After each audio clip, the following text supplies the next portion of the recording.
Hey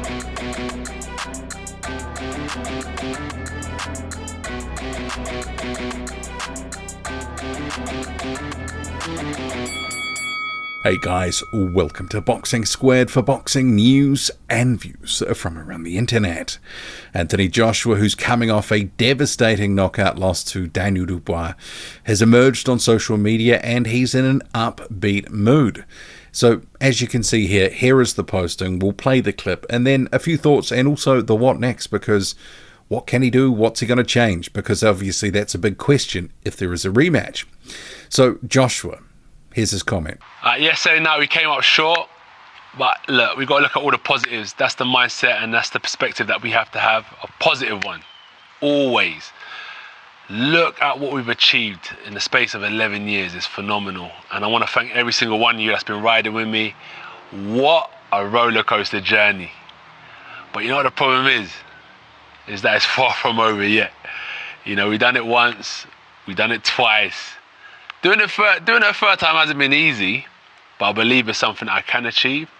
It's about making the right steps forward, working hard, improving, and it's got to come from here more than anything. It can't come from any external voices or influences. It's got to come from here. And it's only been a day, but when I sit back and I'm thinking, I know I got a lot of this, man. I know I got a lot of this. So yeah, just a video to say thanks for your support. Thanks for being on this roller coaster journey with me. Keep your seatbelts tight because deep down in here, I know we've got a lot more to bring. A lot more to bring to the game. And long may it continue. British boxing, I appreciate you. We rise up together. Let's go. Certainly Joshua cutting a pretty upbeat figure in the wake of which was a pretty one-sided beatdown in the end. Joshua having very few moments of success. His best moment of success was just, 10 seconds before the fight ended.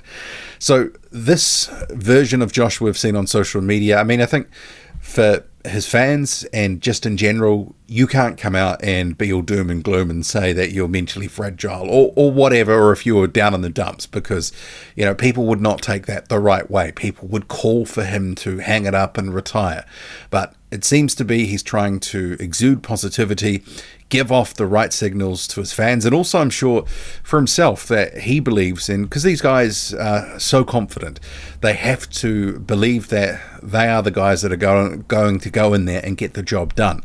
He has to go, that's a blip, and I can come back from this. I can actually still do something in the heavyweight division and become a 3-time champion, which he says is his goal, as you heard in that video, and that it's just going to take a little bit longer. It's going to be a little bit harder than maybe the first couple of times around. So I guess in the next few months with Joshua and the comeback, well, is it a comeback? I guess it's a rematch with Daniel Dubois, if in fact that is exercised. What's he going to do different? And one of the first things I thought, well, is he going to stick with Ben Davison? Because since he broke up with Rob McCracken, we have seen Joshua cycling through different trainers. Remember, he had that odd sort of setup for a while where there was Angel Fernandez kind of as, almost the top trainer. He was in the camp there, brought in. There was Robert Garcia, who was there for a fight. Then he was with Derek James, and now he's with Ben Davison. So Davison and Joshua seem to get along well, seem to have a good bond, but then again, so too Joshua with some of these other trainers. And they're all good trainers. They all have their own different attributes, etc. But is Joshua going to feel happy and settled with Davison, or will this loss, given it was a pretty devastating loss and he didn't look good? Remember, from the off, the hands were really low. He was open to getting hit with the jab, hit with the right hand, and it was almost like Dubois couldn't miss with that right hand. And Joshua just not really defensively responsible. And we haven't really seen that version of Joshua so much lately. He has been a bit more technical, a bit more cagey, but not so for this fight. And as I've said in the previous video, I think, Joshua, for a version of Daniel Dubois that he should expect and got in that fight last weekend, he needs to be lighter on his feet. He needs to be boxing and moving. More like the Alexander Usyk fights, more like that Andy Ruiz fight. I'm not saying just run, but he needed to be, keeping things long, making Daniel Dubois use up energy, pound him with that jab, make him think twice about trying to collapse that distance between the two. Daniel Dubois was just a one-man wrecking crew, and Anthony Joshua didn't really have too many answers. So is the Davison-Joshua link-up going to continue? And if it does, I think, Davison said, look, there was, after he got hit, he didn't really sort of come, and Joshua has also sort of said that as well. After that first round, he didn't seem to be able to do what he wanted to do.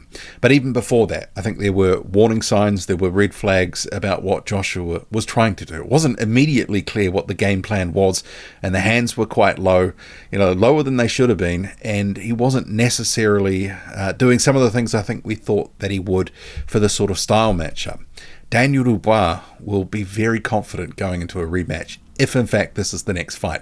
As I said in some comments and some other videos since that loss, it could be that the rematch is not exercised, that the Saudis intervene and go, well, actually, we want another fight. We want Joshua facing X fighter, which could be, if Tyson Fury lost to Alexander Usyk, they might make that fight. They've said they want to make that fight, win, lose or draw for both these fighters. And it is one of these fights of the generation we have been calling for. Maybe if it is made, maybe the circumstances won't be as ideal if they would have been if it was a few years ago, a few less losses on the record, etc. But I think we'd still take it. But if Joshua doesn't face Daniel Dubois, it could be seen as an admission that he doesn't want that work. Let's face it, if he doesn't, whatever way you spin it, people would say he can't beat Daniel Dubois. He didn't want that smoke. I guess that's a question for another day. But if he goes straight back in, which he potentially could, it's a tough fight. It really is a tough fight. And Dubois' confidence is absolutely sky high. Joshua really would have to do a lot different in that rematch to get the win. I thought he was going to fight a lot different to how he did, but some of that could be put down to once he was hit. His legs were gone and he never really was able to get back into the fight. But like I say, there were red flags ahead of that knockdown in that first round where Joshua was not really sort of boxing the way that I thought he might. But it's good to see Joshua is still confident, trying to portray that image to the fans, to the public, to say, look, this is a setback, but I am going to come back. I'll be stronger. I've still got more to do in the sport. I think, these guys at the top end of the division, the ones who've been here, done that for a number of years, held titles, Fury, Wilder, and Joshua, the next year or two, this could be the last we see of them potentially. So I think we should just enjoy it while they're still in the sport, because there is going to be a renewal process, and it's gradually happening now. We're seeing guys rise up and other guys start to fall down. So we'll have to see what the next year or two brings. But Joshua in his next fight, the what next? What's he going to do with Ben Davison, if in fact anything? It's interesting. What do you make of it all? Drop a comment loud enough and hit like, hit subscribe. Follow me on Twitter. Boxing_squared. I'm out.